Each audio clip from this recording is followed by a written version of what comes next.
In the 1960s, certain simple luxuries made a family stand out, especially when it came to modern conveniences. These were 1960s. Having two cars in the driveway was a sure sign of success. Most families at the time only had one car, so owning two meant you were doing something right. And if one of those cars just happened to be a Cadillac, you were living large, because Cadillacs were the ultimate luxury vehicle. Two cars also. Having two living rooms in the 1960s was a sign of a big and impressive house. Some families kept the furniture in the formal living room covered with plastic to keep it looking brand new.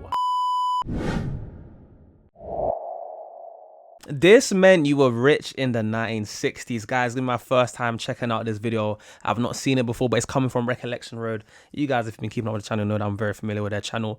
Obviously, link to original video will be in the description. But as always, I'm interested in going back in time and checking out these kinds of videos. And I really want to know, what would a rich person in the 1960s, like what would be some of the characteristics? What would be the common things that you could find within their possession? And of course, look, as always, bonus content on the Patreon. If you guys want to get that extra exclusive bonus content from me, you guys know where it's going down. It's going down on the Patreon. I'm also gonna get all the films, the movie reactions, the album reviews, the sitcom watch parties, and all the general videos that I can't post on here, uncensored. If you guys trying to get that extra nostalgia as well as that gender perspective, then it's a no-brainer. Consider checking the link in the description to the Patreon. Of course, it would be great to support the channel, guys, if you love the content. Of course, as well, liking the video goes a long way. Let me know what other things you want me to check out. And don't forget to subscribe and turn on those post notifications. But guys, with that being said, let's get straight into this video. Let's go. In the 1960s, certain simple luxuries made a family stand out, especially when it came to modern conveniences. These were the things that many of us dreamed of. So if you were lucky enough to have them, that meant you might have been rich in the 1960s. I wonder what is, and I wonder if it's going to be stuff that like I'm used to having now. In the 1960s, having central air conditioning was a big deal. Most people were still using fans or noisy window units to stay cool. But central air made a home feel fancy and modern. Walking into a house with cool air on a hot day felt amazing, and it showed that the family could afford such a big investment. Usually, the rumor mill would start when neighbors would see work trucks in front of the house, and they would quietly speculate about how they could afford such a luxury. Central air was also expensive when it came to monthly utility bills, so having it back in the 1960s meant you were living the good life. Right, see that off the jump, just get smacked with first example, something that is definitely more of a modern day just norm. For that to have been such rare back in the day. Now, obviously not, even nowadays, I don't think everyone has ACs like that anyways, but it's to say, it's not something that people look at you and go, oh, you're rich. Do you know what I mean? But okay, interesting. At least a two-story house was a sure sign of success in the 1960s. Two-story. While most people lived in single-story ranch homes, a house with 2 floors proved a family had extra money to spend when it came to where they lived. It also often came with special touches, like an intercom system. The extra rooms were perfect for families with multiple children, and it also gave them separate areas to entertain. Two-story homes were impressive, and they sent a clear message that size does matter. This guy, that's a slick joke, but if your house happened to have 2 bathrooms in it, then you were definitely rich in the eyes of many. Most homes were originally built with just 1 bathroom, so if yours had 2, that was unbelievable. A second bathroom meant you had options, and as a parent, it also gave you a bit more privacy. There was no waiting in line in the morning, which made everyone's day start a little smoother. It was a big expense to add another bathroom, so owning a home with 1 extra was a clear sign of wealth. Yeah, I can imagine. Even 2 bathrooms, like, you don't really need 2, right? But I mean, I guess it's always it's a luxury. But yeah, now, like I said, like, it might not mean you're rich these days if you had these things. It might mean that you're just like doing all right. Maybe you're a bit above average, let's say. But it doesn't necessarily mean you're rich is what I'm trying to say. Because not everybody has these things even now. Many kids shared bedrooms, so having your very own room was a big deal. It showed that you were either an only child, or that the family had enough money to buy a bigger house with more space. Kids could decorate the rooms with their own style by helping select paint colors, or adding a patterned wallpaper, which made it even more personal. Privacy and independence was something we all longed for, and having your own bedroom was the first step. Wow. Recollection Shared Road is proud to bedrooms. partner with Legacy Box. Yeah, I can imagine, man. Like, yeah, it makes sense, man. It makes sense. Having a dishwasher in the 1960s was definitely a sign you were rich. Washing dishes by hand took a lot of time each day, so having a dishwasher made things easier. Having modern appliances showed that you had made it, and friends and family took note.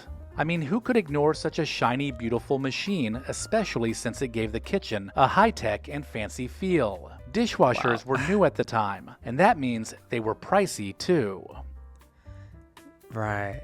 Did your family have an American Express card in the 1960s? Amex was more than just a way to pay. It was a status symbol, because not everyone could get one. Honestly, most people didn't even use credit cards back then, but pulling out an Amex card in front of friends at a nice restaurant showed you were part of an elite group. It was more than just a credit card. It was a statement of success. Wow. I feel like as this video is going on, like I feel like some people probably watching this realizing, oh, I probably was a rich kid back in the day. Because, yeah, man, like again, not everyone's gonna have it, but I definitely think a lot of these things became more accessible for more people. A color TV in the 1960s was a huge step up from the small black and white sets of the 1950s. Color TVs were expensive and new, so not many people could afford them. And if a family had more than one TV, forget about it. They were loaded. Color TV made watching shows like The Wonderful World of Disney even more magical, and families with one were often the center of attention. Everyone on the street knew which house had a color TV, and the new owners would often invite neighbors in to check it out. That's cool, yeah, because that would have been more of a new thing back in the day. Wow. A flocked today, nobody's really batting an eye if you have a color TV, and if you have more than one TV, again, nobody's looking at you like you're rich. It's like, maybe you're above average, but you're not rich. You might not be. Christmas tree was a holiday showstopper in the 1960s. These trees looked like they were covered in snow, which made them a luxury compared to regular trees. Placing the tree in the front window showed pride in the family's festive spirit, and it gave the neighborhood something to admire. Flocking cost extra, so the fancy tree was something that only a select number of families indulged in. Right. Wow. In the 1960s, having two cars in the driveway was a sure sign of success. Most families at the time only had one car, so owning two meant you were doing something right. And if one of those cars just happened to be a Cadillac, you were living large, because Cadillacs were the ultimate luxury vehicle. Two cars also meant more freedom, where mom could run errands while dad went off to work. Definitely so, man. Wow. Flying on airplanes in the 1960s was a rare treat, but getting on a plane to head off on vacation was unheard of, unless you were rich. Most families would load up the family car and drive to their destinations, so flying made a big statement. Airline tickets cost a pretty penny, but it meant you could go to far-off places and not spend days driving. Maybe a flight to California to visit Disneyland, or a summer vacation down to Florida. Flying the friendly skies was truly a first-class experience back in the 1960s. Oh, okay, because I was thinking it from maybe like a more Europe standpoint, because obviously the UK is not nowhere near comparable in size when you're looking at America. America's like the size of a continent, if you look at the size of it. So it's to say, yeah, like I guess flying to different states makes more sense versus will be more of like a luxury thing versus driving, because you could just drive over. Because I'm thinking from the UK standpoint, like if I'm going to go somewhere that's a holiday worth, you're going to fly there, unless it's France, you're taking the train. But the France is like the only place you can take a train to, obviously. I mean, and then it's like UK is different because we're an island, so unless you're going Scotland or Wales or one of those places, then you're gonna need to get a plane ticket. Like you have to. So yeah, I was thinking, plane. Why isn't that more of a norm, or at least something that is expectation if you're going on holiday?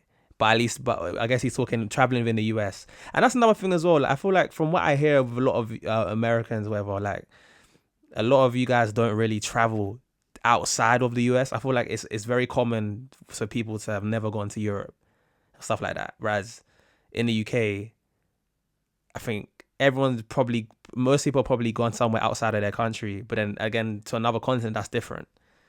Because in many ways, I feel like you got to look at the US almost like a continent. Like going from LA to like another state is like a whole holiday, because the country is big. I don't know. Do you guys get what I'm trying to say? I was going from UK to France, that's a holiday. but that's probably like the same distance from one side of the US to another side. I don't know. If you guys get what I'm trying to say, hopefully you do, but interesting one. Owning here, a copy of TV Guide in the 1960s made a small but important statement. Most people just used the newspaper for TV schedules, but TV Guide was a glossy magazine that cost extra. It was filled with more than just listings. It had articles about celebrities and upcoming shows, which made it feel special. Buying TV Guide every week showed that the family had disposable income and cared about staying current with the latest entertainment trends. Wow. I didn't even know about TV Having Guide a housekeeper in the 1960s was a clear sign of wealth. Definitely. It meant the family could afford to hire someone to handle chores, freeing up time for other things. A spotless home showed that the family cared about appearances and had high standards. Guests would notice the polished look and feel of the house, which made it seem even fancier. Hiring a housekeeper wasn't common, so it instantly made a family stand out as rich. Yeah, shout out to any of you guys who had housekeepers, An in-ground man. pool in the 1960s turned any backyard into a luxury retreat. Pools were expensive to install and maintain, so not many families had them. Hosting pool parties became a way to show off this high-end feature to friends and neighbors. An in-ground pool was much fancier than the above-ground ones, That's incredible. making it a status symbol. It showed that the family valued fun, relaxation, and could afford to live a life of leisure. Okay, so pools and the last one he just said about a maid, I think, yeah, those two things now, to this day, if you had those things, people would probably look at you as you're more on the richer side, especially if it's a pool like the one that was shown on the screen, not like a kiddie's pool, right? Let's just distinguish that. But yeah, maids now, if you have a maid now, it's like, yo, you must be well off. You know what I'm saying? And if you have a pool like that in your backyard, like this, you're definitely well off, 100%, even to this day. Above-ground ones, making it a status symbol. It showed that the family valued fun, relaxation, and could afford to live a life of leisure. Having 2 living rooms in the 1960s was a sign of a big and impressive house. One room was often for family use, while the other was a formal space for entertaining guests. Some families kept the furniture in the formal living room covered with plastic to keep it looking brand new, which made the room feel even more special. This setup showed that the family had extra space and could afford to decorate it beautifully, giving the home a polished, elegant feel. Yeah, 2 living rooms. Yeah, that's like the 2 bathrooms one. Like, you don't need it, but if you have it, it's a luxury, right? And I guess, yeah, you definitely were well off. I think even nowadays, if you had 2 living rooms, you'd probably be above average / probably well off. So, yeah, this is just mad, man. Like, this is giving the things the home that are a polished, elegant showing if feel. you're rich. It's making sense, though. Owning a riding lawnmower in the 1960s made yard work look like fun instead of a chore. These machines were expensive, so having one showed that the family could afford the best tools. Some families took it a step further and hired a gardener, which meant they didn't have to do any of the work themselves. A well-kept lawn was a sign of pride and prosperity, and having the means to maintain it so perfectly made a clear statement about wealth. Wow. Recollection Road and Legacy Box both believe it's important. Lawnmowers. Okay, that is the video. Yeah, I think the main thing from this kind of video is just seeing, I guess there was a few things in there that showed that you were rich that probably would have been more relevant to the time period. Obviously, having a color TV and one TV or more than one TV in your house, that's something that, yeah, back in the day, you probably would have been rich. But I feel like with the advance of technology, you can see how a lot of these rarities in the 1960s are now the norm now. I think how people are going to look at this video now is just going to be a reflection of probably just how the economy has moved, if that makes sense. The technological industry is advanced. You know, TVs are, you can get more affordable TVs and people can get more than one. There's ways around it.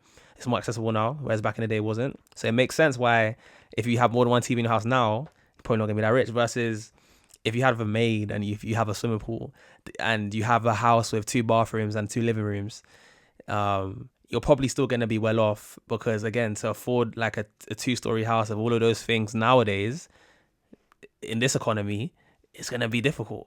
Do you know what I'm saying? So you probably have to be well off again. So I just think this is a reflection of the economy. But I think what interests me the most is just seeing the things that are like still mean you're rich now.